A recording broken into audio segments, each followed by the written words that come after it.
Welcome participants to this live webinar on the topic Shifting Landscape, Rural Economic Trends and their Impact on People, Policy and Institution. Now, this is a very interesting topic because we are focusing on both people, policy and the institutions which are very vital for policy making. So we'll be learning about this trend. The convener of the group, CA Pankaj Sir, is with us. So I'll request Sir to kindly introduce Professor Vidya and share his initial thought. Yeah, very good evening, Nikhil ji, Dr. Vidya from IIM Ahmedabad. It is indeed a pleasure on behalf of Group on Development of Rural Economy. I am very happy to host this webinar on behalf of ICI. Friends, ICI has also taken the mission of development of rural economy, and today's webinar is on shifting landscapes, rural economic trends and their impact on people, policy and institution, which is a very important topic. And we have a very learned professor from IIM Ahmedabad, Professor Vidya. So I would like to welcome on behalf of Institute of Chartered Accountants of India, and I would also like to welcome all the participants in today's webinar. So over to Nikhil ji for conducting that. I'll just read out the brief profile of Professor Vidya. Vidya is a faculty member at the Center of Management in Agriculture, IIM Ahmedabad. She holds a PhD in Applied Economics and Management from Cornell University, USA, and MA in Economics from Boston University, and BA Honors from Lady Sri Ram College for Women, University of Delhi. Her work is supported by collaborations with leading national and international institutions such as Ministry of Agriculture and Farmer Welfare, United Nations, International Rice Research Institute, IMA Ventures, Tarina and Tata Cornell Institute. She is currently leading research aligned with UN SDG 5, evaluating Niti Aayog's Women Entrepreneurship Program and examining women's roles in agriculture through Andhra Pradesh Community Managed Natural Farming Initiative. So she is having a rich profile. So I think the participant will be very happy to hear his presentation. So over to you, Professor Vidya, for guiding the participants. Thank you. I'll just probably start sharing my presentation and then I hope you can see it.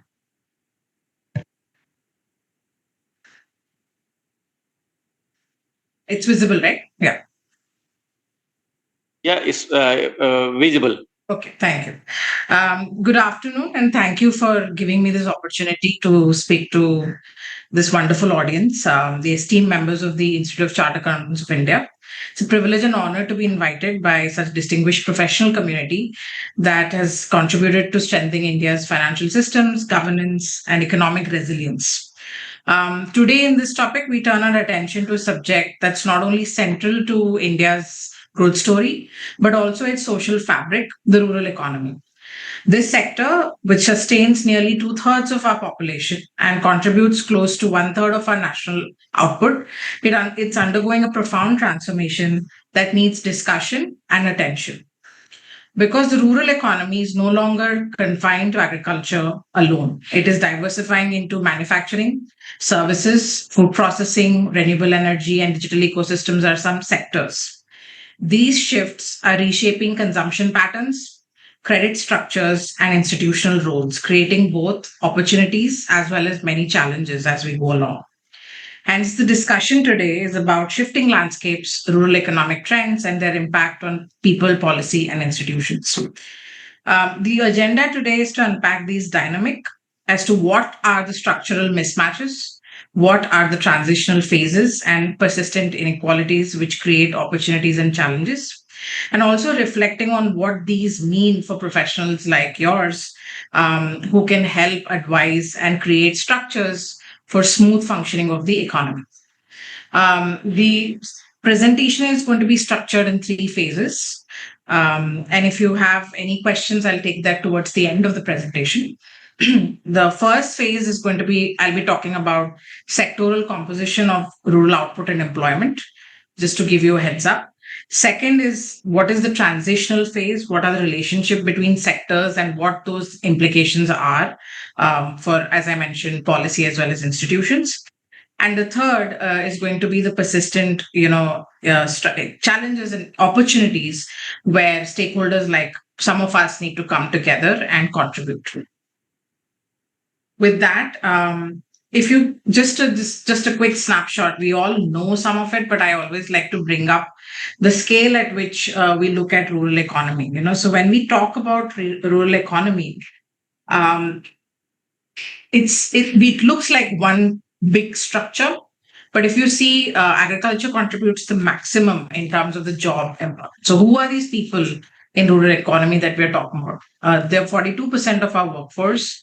But if you look at, sector, again, gender disparities, and it's 70% of women and about 60% of men of rural economy are engaged in agricultural workforce and allied as well. So when we say agriculture, it's going to be not just farming, but also livestock, all allied processes which come with agriculture, right?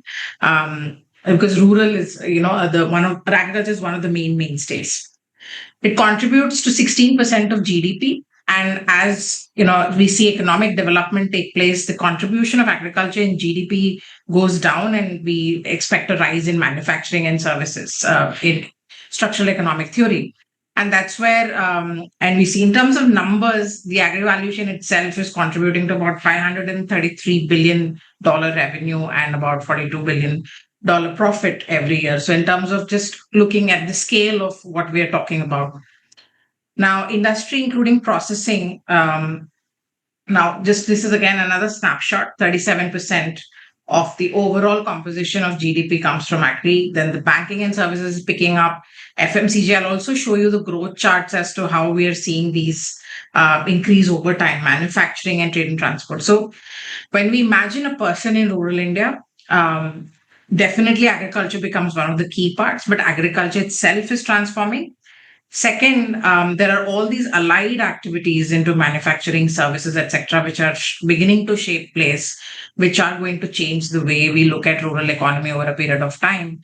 And also the definition of farmer, how we envision a farmer, the way of doing farming and agriculture is also changing.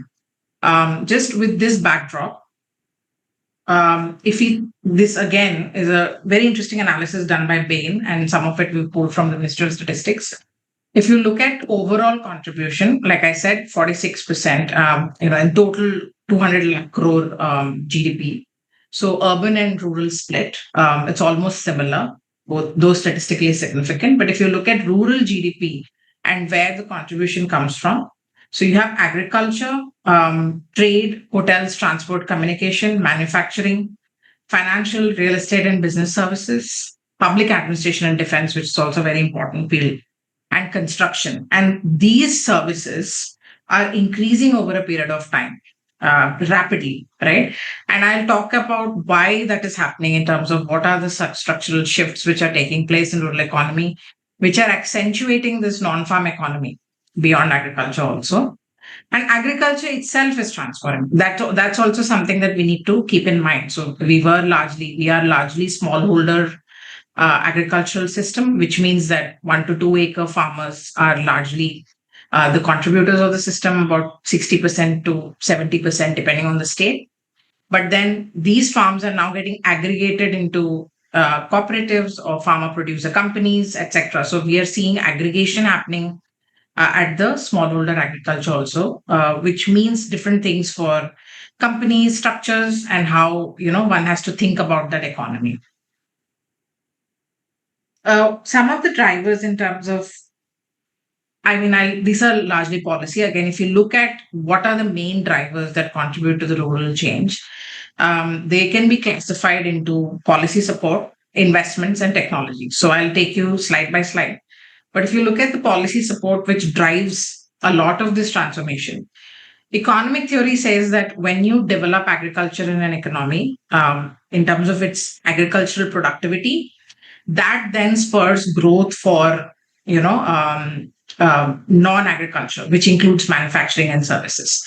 So agricultural development becomes a precondition for a structural transformation to kick in an economy, right? And therefore, you see a lot of the policy, government policy, focuses on providing income stability and price stability to the farmers so that economic gains are carried forward going. So if you look at what are the some major schemes which have contributed to the policy aspect, minimum support price. Now there's a lot of debate about minimum support price, whether it should exist or not exist, but as of now it exists for 23 commodities crops in the country, which provides a floor price, right? Why is this important? Because market prices, I mean, we do not have a very thriving futures market. So price realization for each commodity. Now, each and every commodity is $1 billion market in itself, right? So if you think of agriculture, it's not just one farmer growing a crop, but that crop getting aggregated, and it is a commodity in itself. So when we are now the price setters at the global market for rice, wheat, and many other commodities, right? And horticulture and high value crops are picking up. So these are all at million ton, metric tons, etc. The scale that we're talking. So they contribute a large fraction of economic activity that is going on in the rural economy, in the rural space. So price stability becomes important for the farmer to continue cultivation practices and also provide some buffer for it, because farming in itself is a very difficult task to do. It's not that simple, which is replete with massive risks through weather. So risk, 80% of the risk actually is induced from weather itself in farming. So to provide some sort of a support for major crops, which are of strategic interest also, minimum support price exists through which farmers are guaranteed a certain floor price. And this activates for about 23 crops in the country, which contribute to largely a big crop base in terms of the chunk of it. So that includes wheat, rice, tomato, onion, potato.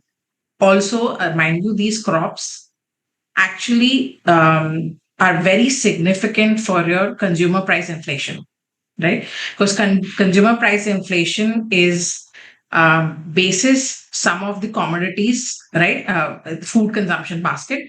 So the prices of those commodities directly reflect in the consumer price inflation. So it's in the interest of the government to also maintain the consumer prices at a certain level, which are then linked to wholesale prices at the farmer level. So that's how the economy kind of looks at. So if you look at the other scheme, which has led to a lot of income smoothing at the lower level, which is MGNREX. I think a lot of us know about it, which offers for a buffer period to about 60 million households annually in lean agricultural seasons where there's not much agriculture happening, some sort of income to support and make sure that the rural demand is intact. So that's one aspect. The Pradhan Mantri Jan Dhan Yojana, now this is important from a financial inclusion point of view. And I'll talk about the digital side later, but the financial inclusion, the digital inclusion, and the rural infra all put together as a trinity has unlocked a potential which was not there earlier, right? So if you think of banking in the country, rural finance, so any business, I mean, I treat agriculture also as a business, though it's a necessity. But for a farmer, it is about making those real-time unit economic profits, right? So if you're thinking about farmer making profits, one of the key aspects is financing agriculture or financing rural economy. So if you think of financing rural economy, because financing then leads to more unlocked potential and capital investments, etc., etc. That was not possible, earlier because of lack of technology and the cost of transaction at the banks being very, very high. With the technological introduction and the banking services being reached, at least like now people have bank accounts open. There is Aadhaar and the Trinity, which is the linkage, which then reduces the cost of transaction of compliance at the bank level. Because in rural banking is not as spread as the urban banking. So therefore, the cost of transaction matters a lot more. So that is one other big game changer. The other game changer is rural roads. Again, policy support. Though we underestimate the importance of roads, but it is the sort of the backbone of all business activity because transport systems. So connected, and a lot of it has happened in the last 10 years. 97% of eligible habitations have been connected with rural households in recent survey of 2025. And the most visible improvement, about 46% of it has happened in the last decade, which means that now you're going to see the transformation take at a much faster pace than what it was before. Roads directly drive market linkages, FMCG distribution, and farm to mandi connectivity, which was not there earlier. The other big policy structural shift, I think, is agri policy, export policy. Now, this is linking our farmers to the global markets and vice versa, where we are looking at doubling our exports, which means doubling the effort which goes into creating standardized commodities which are of a certain standard, which are exportable in quality at scale, right? So that's what it means in terms of numbers. And we are planning to double it to $60 billion, promoting clusters of rice, marine products, processed food, and many other horticulture high value commodities. And a lot of the transformation through farmer producer organizations is already happening. And I've written personally a lot of case studies on how a simple idea has now become like $1 billion worth business from farmer fields, whether it's grapes, fruit pulping. So there's a lot of innovation on the ground. And now that will move into export-led growth. Now, this also means, for institutions like yours, I think what it really means is how do we think of like creating, while it's the standards, a lot of these companies are getting formed in the rural economy, right? With respect to food processing. And today, food processing is valued at about $330 billion as per 2025 latest reports, and it's growing at 12 to 15% year-on-year growth, right?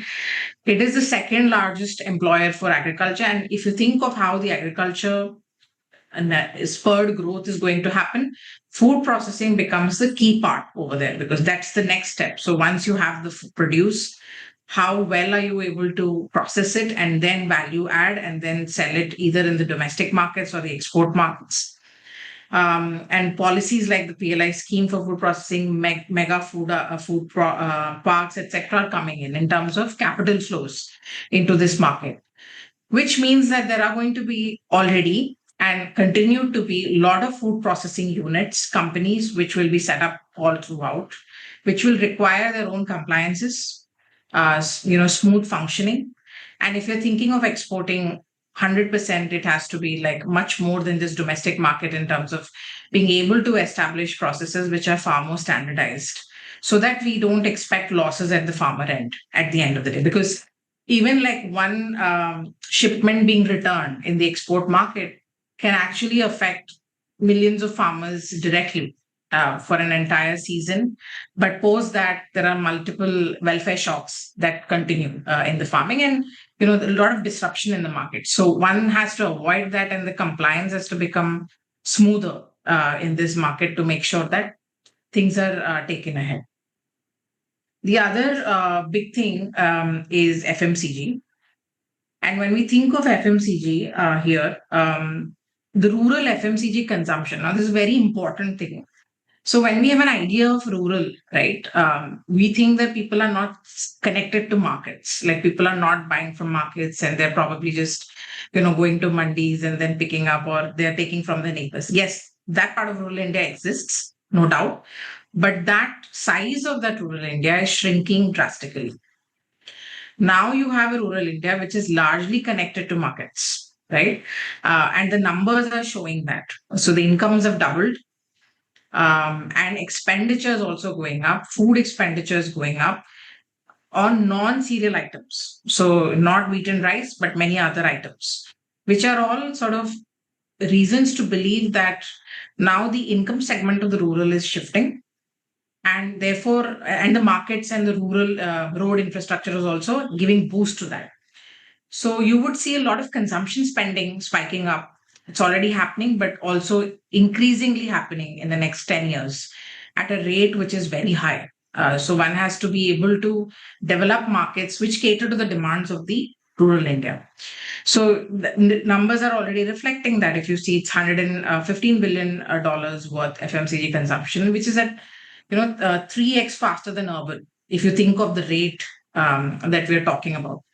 Now, this includes kitchen foods, personal care items, household products, which are directly speaking to rural household demand and how it's kind of changing. So we are seeing a lot of change in processed food consumption uptake. So FMCG companies have already gotten into that market with different packet sizes and everything, and then the uptake is very high. HUL, ITC, etc. In fact, they see half of their sales coming from rural markets. These companies, which are telling you a trend about how rural India is consuming. The other part in terms of investment is the digital finance. Now, this is very interesting after UPI and the Trinity, which was unlocked. You see that the transactions hit approximately $1.5 trillion annually. This is again in 2023 data, but like if you see more updated, you will see much more, which includes microcredit, insurance, DBT channels are expanding, and fintech investments in this space, the financial tech investments, agri-tech investments from the angel investors and all those people in rural lending have crossed $9 billion in 2023. So the numbers now are far more because once the interest comes in, it's just about taking that economy far, much more. So valuation, taxation advisory, compliance, all these are going to be, again, rural market is not that easier and simpler because it's also spread across. Each state behaves very differently. Each district behaves differently.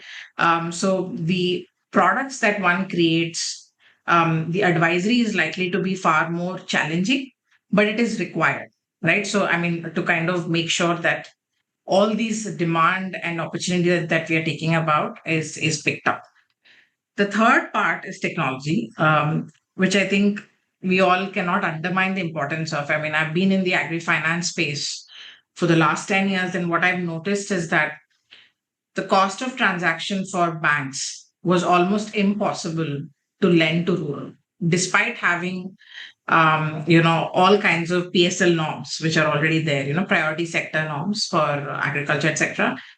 The biggest challenge was not, first of all, the branch reach in rural India is also low. Post 2005, it had improved, right? But even then, you're talking about lakhs of people being catered to by one small, branch of bank. Their loans, their agri credit loans, non-agri loans. I mean, there's a lot of credit requirement when we think of, and the financial products are not in tune to what are required by the farmers, right? So because that requires innovation at scale. Now we are seeing after technology, which is coming, which is UPI, ENAM, and also all these digital farmer IDs, banking linkage. The cost of transaction, which the bank was earlier going through earlier without this technology, that is reduced to 30% of what it was. Now it is feasible for them to think of some of spreading these products a little bit more, and it is business viable currently after the technology has been integrated. So in the last 5 years, we see a proliferation of ag finance startups, ag finance ideas, whether it is warehouse research, whether receipt financing, which also did not pick up in India, but now it's picking up. Invoice discounting methods are picking up. So all of these things, which were escrow accounts in the farmer producer organizations. So these were not known in the farming world, but now they're all coming up in agri enterprises, and we are going to see a lot more of it with tech integration. So one has to be ready with the frameworks and the policy space to be able to adapt to the change which is happening on the ground, because I see startups innovating very quickly in this space, and adoption is also happening because there's a demand. And data governance and digital, I mean, making sure that the privacy and the security of it is, I'm definitely not going to talk about the importance of that because we all know how important that is because everybody is integrated on this platform. If you think of like this is just a chart for you to see. I mean, at what I just kind of talked about in food processing and FMCG and how it has grown over a period of. If you see 2015 and 2025, the numbers are there for you to kind of notice the kind of rapid transformation that we are noticing in this space. This is the summary of what I just talked about, three key drivers: policy, investment, technology, and how that is impacting mechanisms, income support, market access, financial inclusion, value addition at each node, because farmer produces, and from there's a lot of value addition that is happening. Digital adoption, and various outcomes that are there at the level of individuals and policies and institutions. Now, I'd like to kind of move to the section two, which is a transitional phase, which I was talking to you about.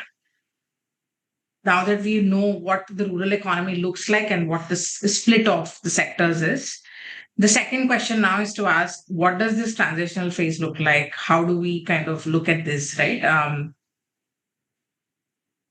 This is for you to kind of digest. If you look at there's strong output growth, so 3 to 4%. This is consistent and it grows sometimes a little, but on an average, this is where we are.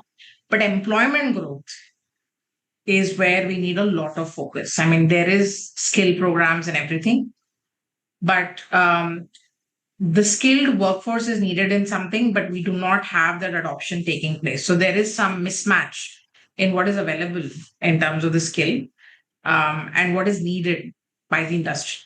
So that's where we see a stagnation of growth, and that needs to improve, because still 60% of the labor force is still in agri, and that needs to be untapped and moved into various sectors which are coming in the rural economy.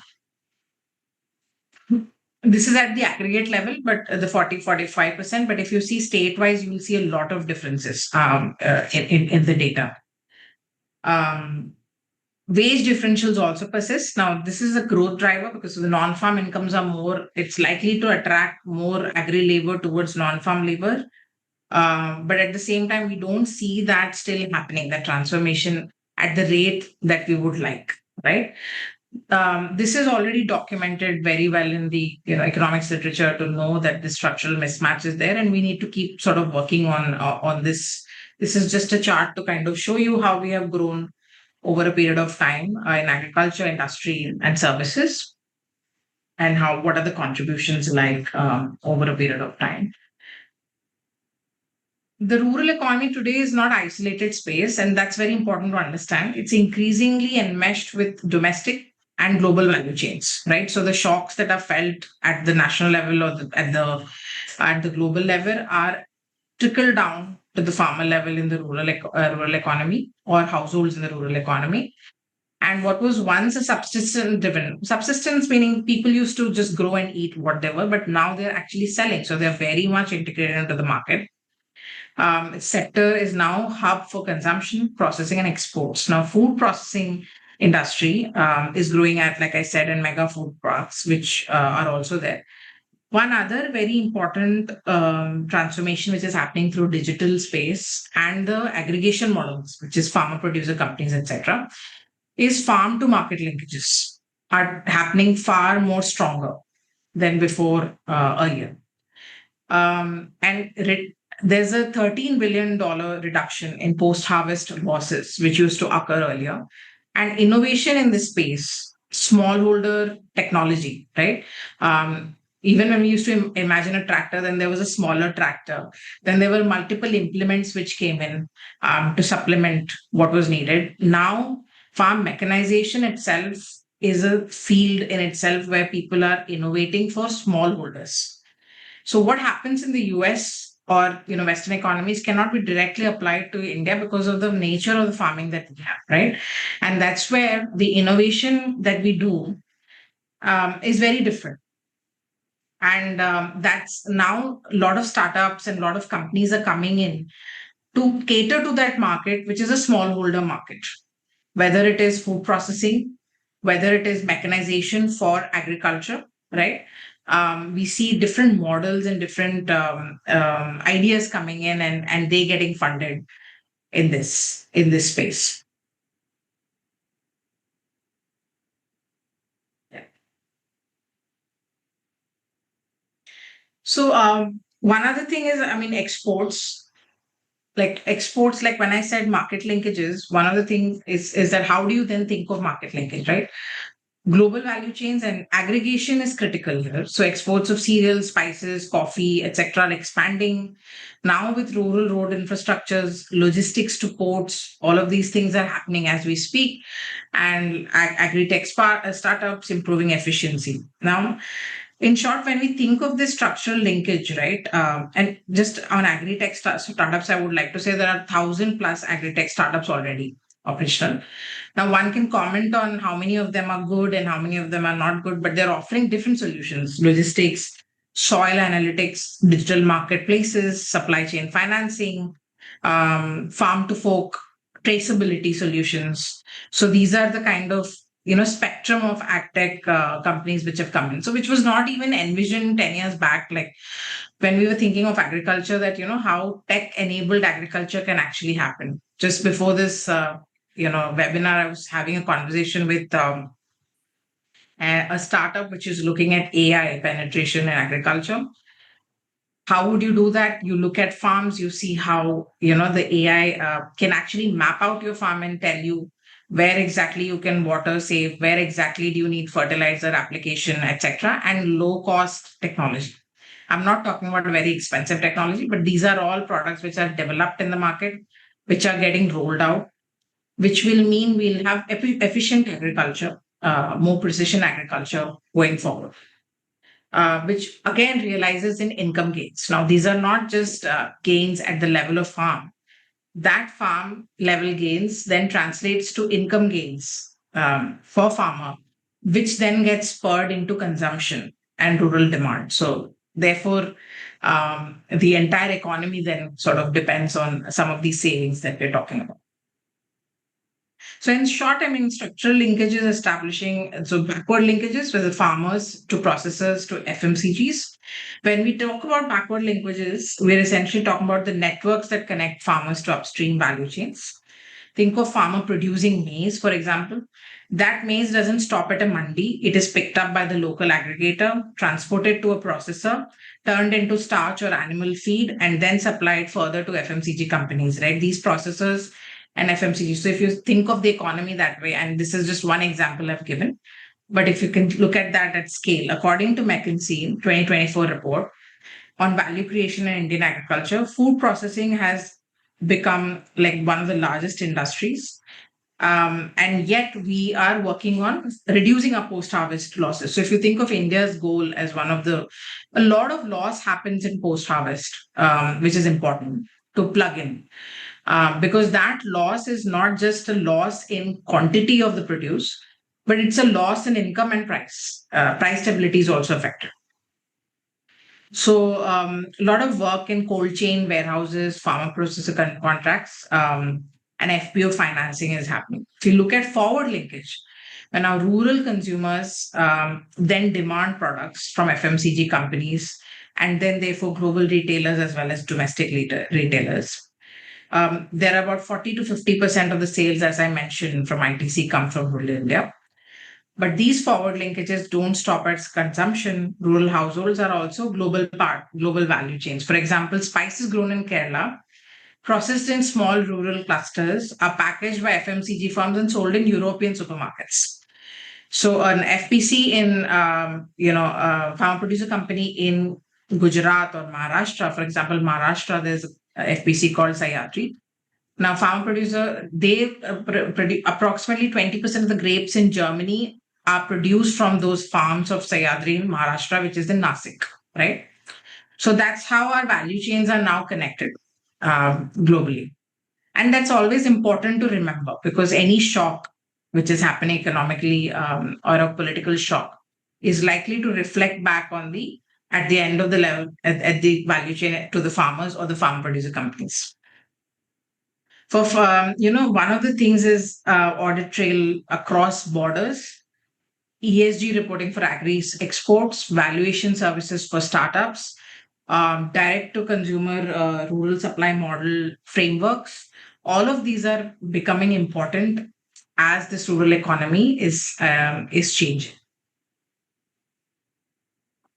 So this was just to kind of give you some sort of an idea on where we are, but I would like to focus on something which we all deal with on a regular basis. I teach and you deal with this, which is about finance, rural household finance. Now, this is a very critical subject, but if you look at the academic scholarship within India on rural household finance or agriculture finance, it's still very limited. We don't really understand what is the financial behavior of people, and how do they spend how much, because we didn't even have bank accounts to begin with. So we are going one step at a time in this journey as we speak.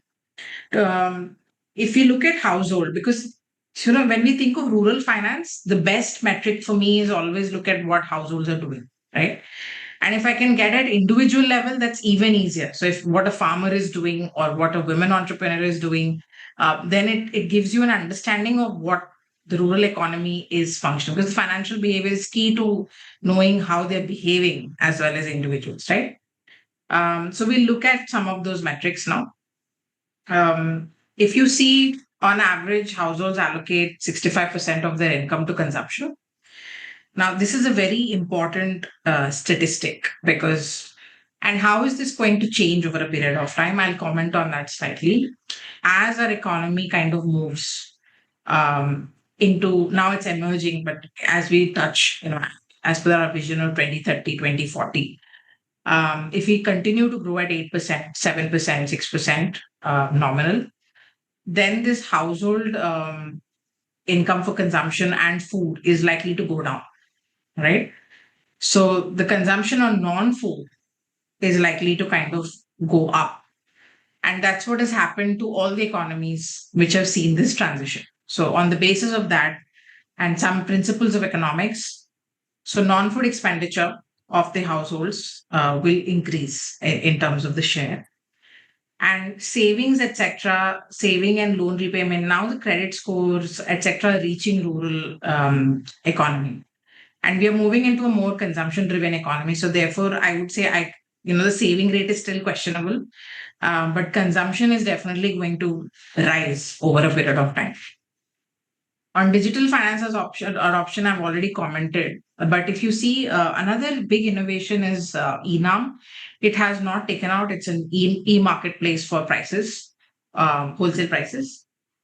But it's very interesting because earlier a farmer sitting in, let's say, Ahmedabad district does not know how much of, what is the cost of, what is the wholesale price of like a commodity in UP, right?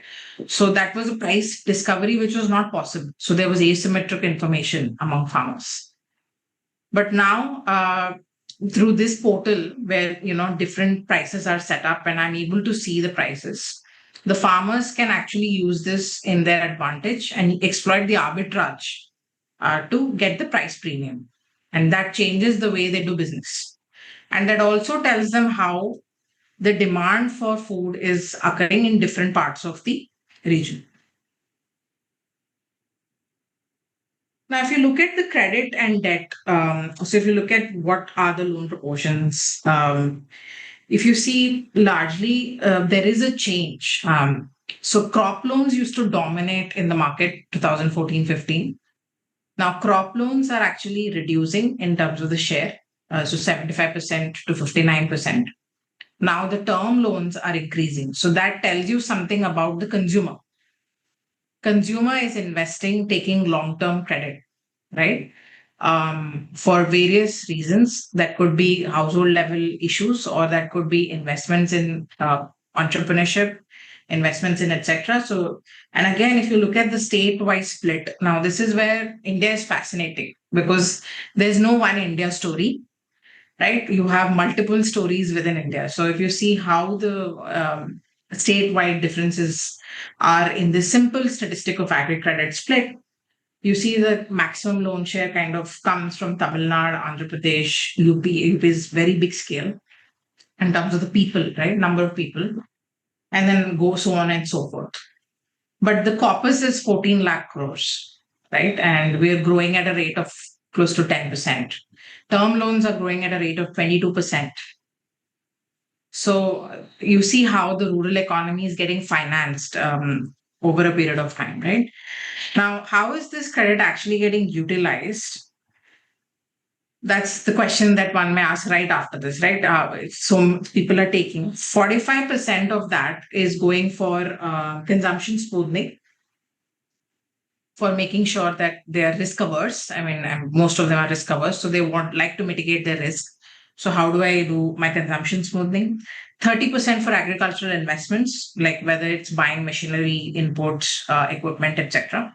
25% for health, education, and emergencies, which are very common in many parts of the rural India.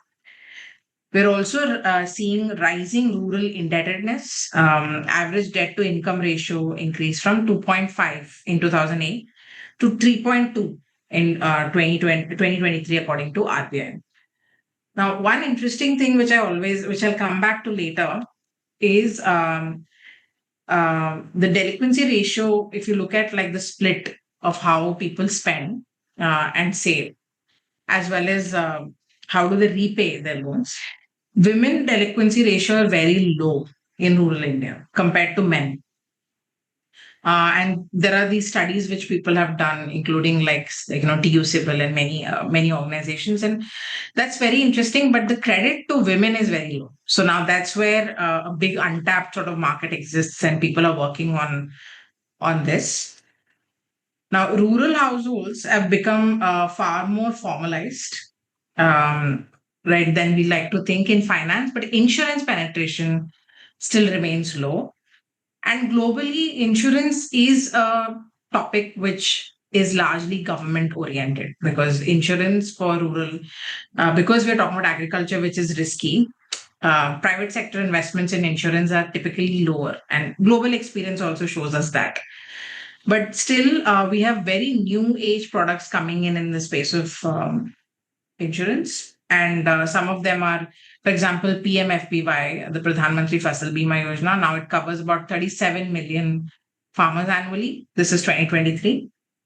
Weather-based crop insurance. So like if I can estimate the weather and the probability of the weather risk, on the basis of that threshold, the farmers are paid insurance.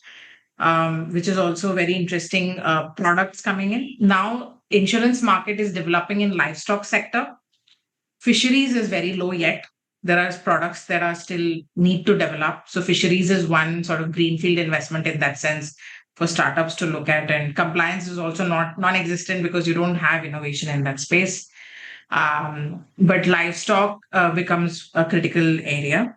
And forestry, agroforestry is another region which India can sort of focus on also going ahead in the insurance market. The other big thing is credit products are not tailored to non-farm diversification, right? So if you think of like, even if I just presented the crop loan data for you, I have met a lot of finance people in the space who think that crop loans itself as a product can be diversified and made into something very credible. So one of the main things that farmers and farm enterprises and rural enterprises in general face is lack of working capital, right? Working capital financing becomes the most important thing. But working capital financing is not taken up as much as we would like to see, because that is where most of the funneling of the rural finance would happen through bill discounting, through receipt financing. All of these financial products exists, but they have not been implemented at the scale which is needed on the ground. Now, there are a lot of aspirations on the ground as well. So surveys have been done on aspirations of rural India, and then we see that electronics, education outpace income growth. And there's increasing demand as per McKinsey 2024, that rural discretionary consumption, which I mentioned earlier, that the consumption is increasing by 2030 is going to increase drastically, there is a clear demand, and research is showing, for credit and governance mechanisms, which are still very nascent and they need to be put in place, which includes auditing requirements, insurer risk models, right? Climate stress testing portfolios, etc. Designing financial products that blend insurance, credit, and investment, so blended financing products. assuring ESG linked investments, because you have carbon credit, etc., that can be monitored now in agriculture, and that can be used in the insurance market, and vice versa. So, I mean, digital transformation, we know, I mean, but now there are a lot of new things which are coming in. In ENAM, like I said, there's 1,260 mandis integrated, worth $2 trillion rupees worth of trade that we're talking about. Now, these numbers represent shift in how rural India interacts with market, credit, and services. So BNLP services stand for approximately, which means buy now, pay later, a short-term financing option that allows consumers to purchase goods, services instantly and pay for them over a specified period. Also needs to be strengthened given the kind of credit profile or the spending patterns that rural India shows. Now, I would like to focus on something which is less talked about, which is but very important transformation which is happening, is the women's participation in rural economy.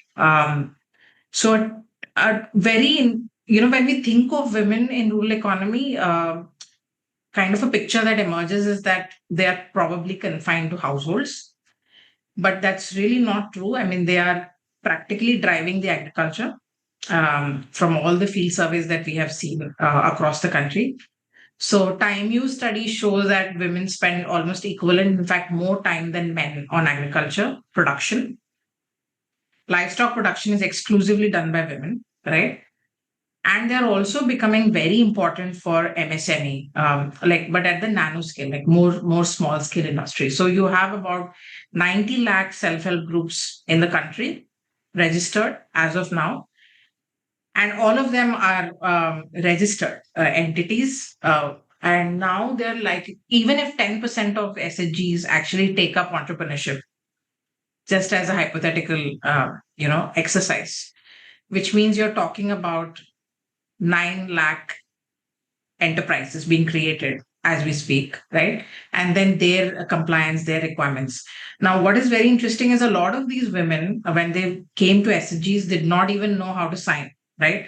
Now they know how to sign, they know how to bookkeep. They also know, they're also getting training on financial literacy, financial linkages with banks, etc., tracking their transactions, and their financial behavior is also now being tracked. How the spending is happening, how the saving is happening, and the compliance angle. I mean, how to keep a company, how to actually grow it, the taxation that is applicable, the trademarks that are needed, all of these things, because these are largely in the food processing space. I mean, if you think of like most of these micro credit institutions. Now, that's going to be the demand which will likely happen. And I'm already seeing that change, both from the policy side to thrust a lot more on women entrepreneurship and women-led development, because the entities already exist. It's about, giving that spur and that. The other very interesting thing is that there is time constraint. This is from the demand side.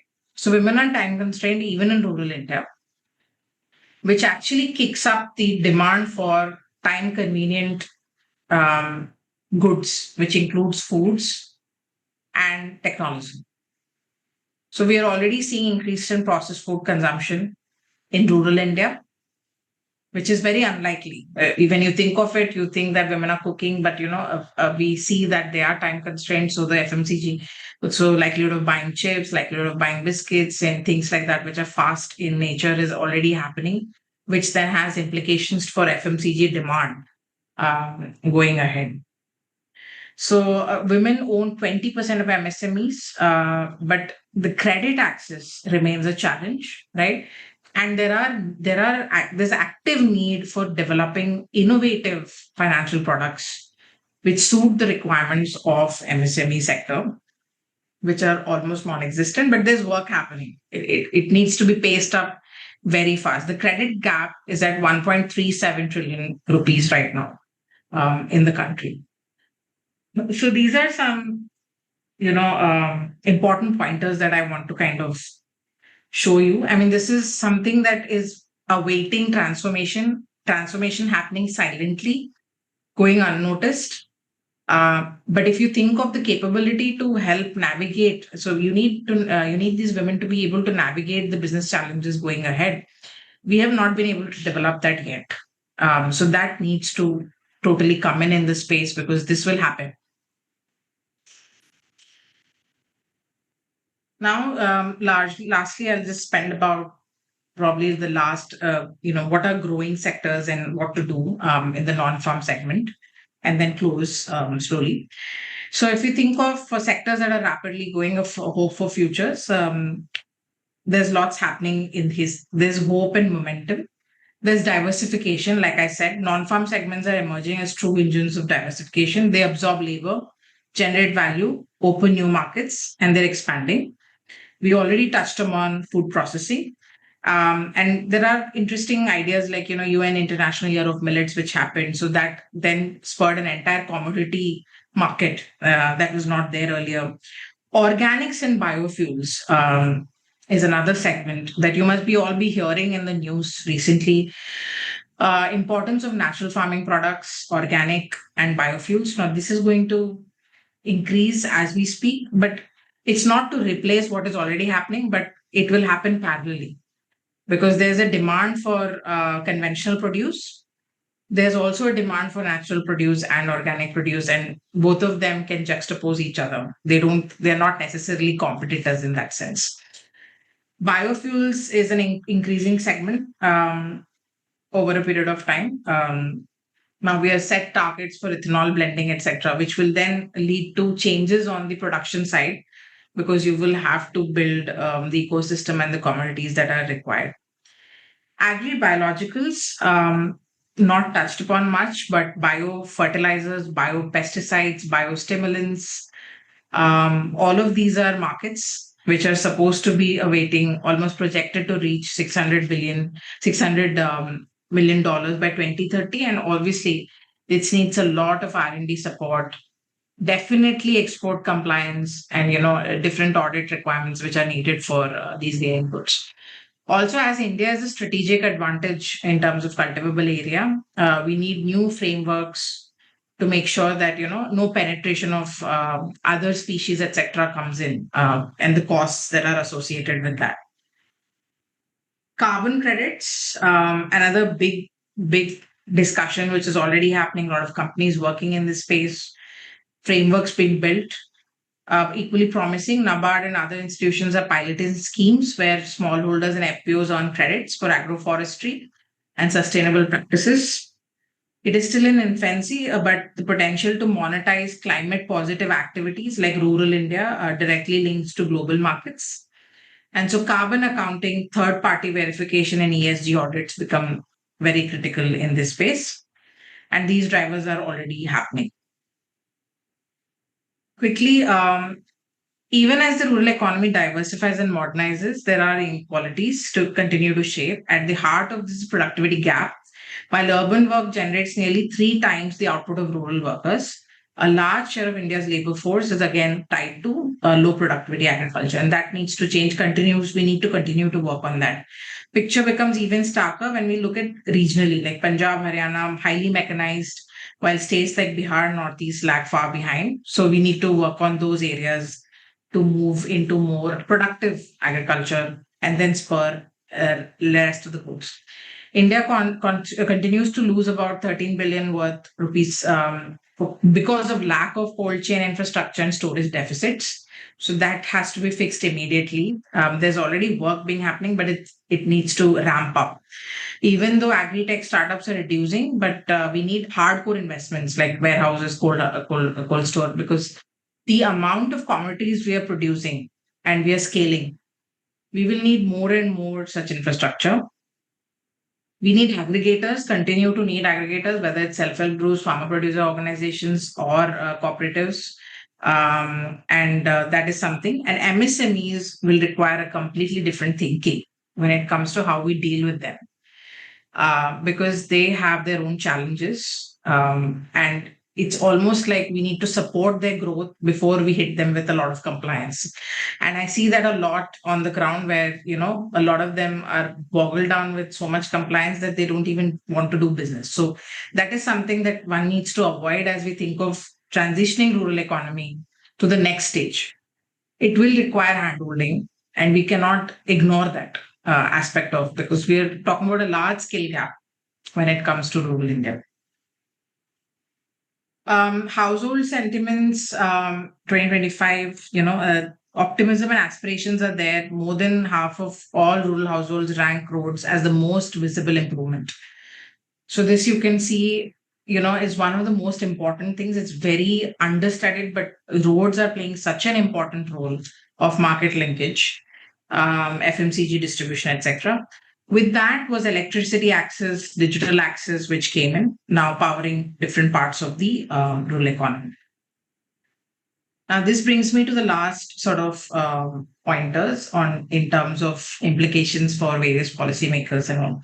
I've already touched upon it overall, but one thing becomes clear that rural India is no longer static. Agrarian backdrop of the economy, its landscape is shifting in composition, in aspirations, and in very opportunities it offers. We have seen how sectoral balance is changing. Agriculture still employs many, but contributes less, while processing services and digital ecosystem rise in importance.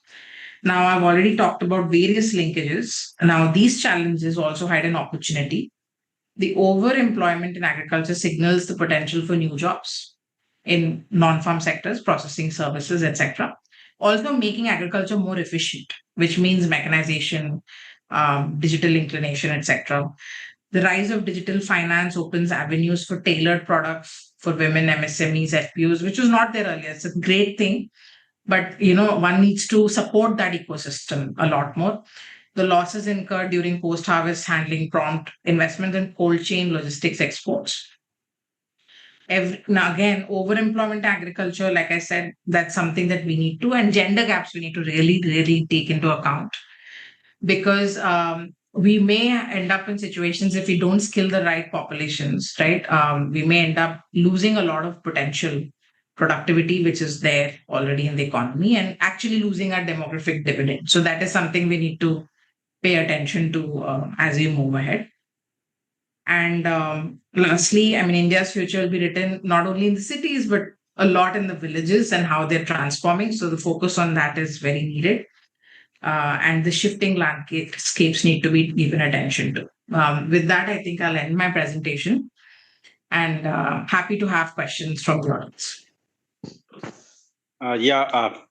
It's nice listening to you, because mostly you touched upon the different trends that we are seeing in the rural economies. Now, one thing, like if the demand to be created, don't you think that migration, everywhere we see that there is migration from rural areas to urban areas? Yes. Now, if there is a reverse migration, because ultimately people are staying in the rural areas, then only demand can be created. Now, how do you see that in coming years or in future? Will the trend will be reversing, that people are coming more to the rural areas to have a better life there rather than staying in the cities? No, so if you think of, this is a very good question, actually. If you think of migration, there are two types of migration. One is a push migration, one is a pull migration, right? So people going in search of better opportunities is a different thing than people migrating because they don't have any opportunity in their particular area, right? So if we see the earlier, the lack of opportunities was a very big thing. If you think of UP, Bihar, etc., like the states, the migration that we saw. But now with UP growing, what we are seeing is also reverse migration. So people are going back to where they were, and then the non-farm economy is developing over there. So they are basically going back and contributing to that, because the wages are also greater and the welfare is enhanced because they live with their families and everything. While areas where the development is still stagnant, you still see the pull migration. Despite both these migration, the remittances are sent back to the household. So that still will spur the rural consumption. Yeah. Hope that sort of answers your question. Yeah. Okay. Now, one thing also is an interesting fact that FMCG goods are consumed more in the rural areas rather than in the 3 times more in than the urban areas. Now, again, this is again a fact that if people will be staying in the villages, then only they'll be able to consume the products. Yes. So ultimately, sort of an environment that is a peaceful environment, right from a law and order, everything need to be present in the rural setup to get the maximum advantage of that. Because ultimately, if you consume more, that as an economics student, then only demand will be created, and again the whole cycle will be there. Yeah. Because ultimately, if there is no demand, then definitely no production and all things will be followed. Yes. Now, so what are the steps still needed as a policy maker's perspective, which need to be there at the rural level, so that ultimately what are the trends that we are seeing? If the people will be there, then only these whole trends will be seeing the light of the day. Because ultimately, from a perspective that whatever the analysis from leading research organizations and all, they are just forecasting the thing. But is that in reality also the same thing is been happening, or is in the next 5 years we'll be seeing the trends like? No, so that's actually a very concerning thing that you kind of raised. But if you see how rural transmission is happening, right? So you have these urban clusters. So think of like towns which are connected to rural markets. Now villages are increasingly getting integrated into those towns. So so if you see the example of Gujarat or Maharashtra or Andhra Pradesh, or states which are slightly more on the income paradigm, like the growth is higher. So we see that urbanization trends are reaching rural. So if you understand the organizational patterns are reaching, so people are there. They are using their land for different uses, right? But at the same time, their consumption patterns are becoming more of that of an urbanized individual. So FMC, the retail presence. Now, if you think of investors talking about retail economy, there's a lot of talk about setting up retail shops like supermarkets, smaller versions of supermarkets in rural areas, near rural clusters, because that kind of environment is needed now to utilize that demand better. Besides, the whole demand side, which I was kind of talking about, the supply side needs a lot of changes, which I've highlighted, the storage systems, etc., which need to come in. And what we see is that if the crime of a particular state, crime statistics are low, this is from all the gender work that I've been doing, then you see a lot of growth taking place because people are actually going out and working, and then they're able to spur that into action. So crime becomes very important. Rural roads, electricity, all of these minimum infrastructure layered with storage, and then the standards. Now, advisory services will be the next big thing, which will go to rural now, which are still not, they're still officers of the government who are helping them, hand-holding them, etc. But that cannot be the case, but actually professional services can reach rural markets. And that won't be a very distant reality. In fact, a lot of rural people who are already well connected already seek these services, right? So that will just accentuate over a period of time. So many more success story like Joho and many more companies will be again turning back to the villages to have a better environment and creating more opportunities that we'll be seeing in near future or next 5 to 10 years. Yes, and you'll have various rural clusters. Largely, one urban cluster surrounded with rural areas. So like that's how the picture would look like, where all of them would benefit in terms of the geography. Even rural tourism is also one of the most promising areas because that is the new emerging areas. Now, So agreed to result. yeah. And now for chartered accountant, apart from this auditing uh, compliances, what more opportunities that you are seeing for the professionals, like not only chartered accountant, for all the professionals, that is still these are the areas that still is not been tapped, so they can think of uh, focusing on those areas also, because a lot of opportunities will be coming in the next 5 to 10 years. I think one of the major things, which I think happens at smaller scale, but is that co-creating products. So I mean, you professional bodies like you've already seen a lot of issues with your clientele, right? Like what works, what does not work, etc. And the startup community, whether that's a tech person or a finance person, they're trying to build products which are suitable for MSME or suitable for women entrepreneurs or.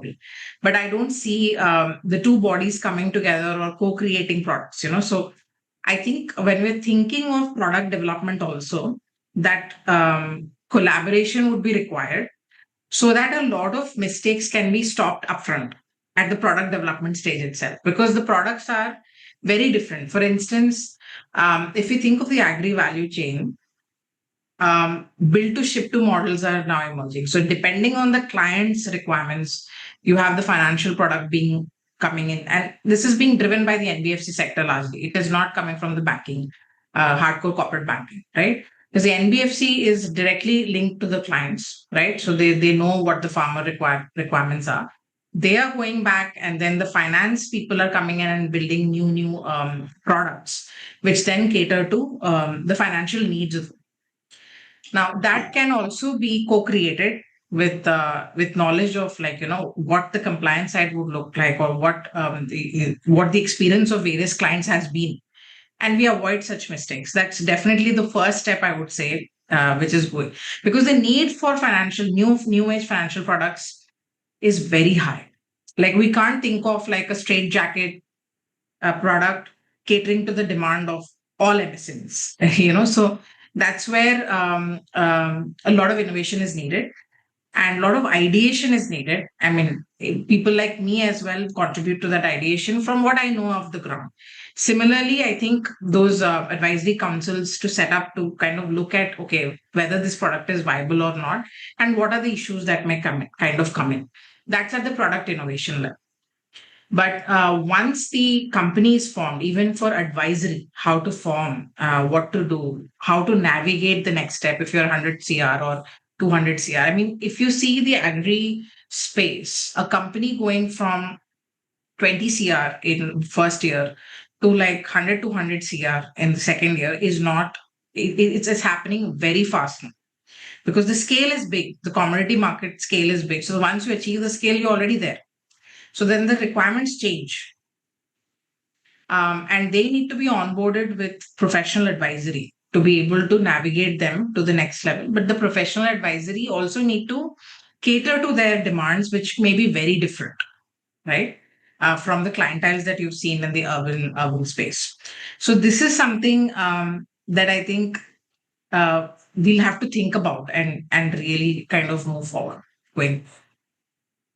Because ultimately the perception also need to be changed. Instead of highly profit making venture, we need to be sort of a mindset that will be creating more of a more sort of an encouragement or a social impact basically. So still this must be a balance between the profit and the social impact, that because that also gives you a creative satisfaction that Yes. Okay, I had done that from a, Yes.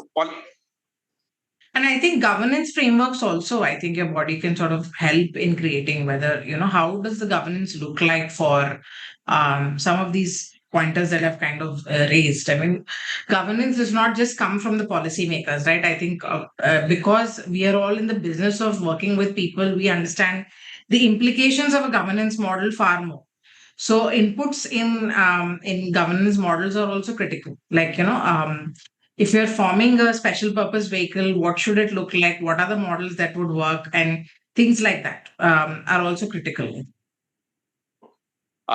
Okay. Thank you, Professor Vidya. It was interesting listening to you. Although from an economic perspective, although all these data and all concept sort of a revision sort of a thing for me, because mostly it's interesting to correlate all these things. And I think the audience who have joined from across India must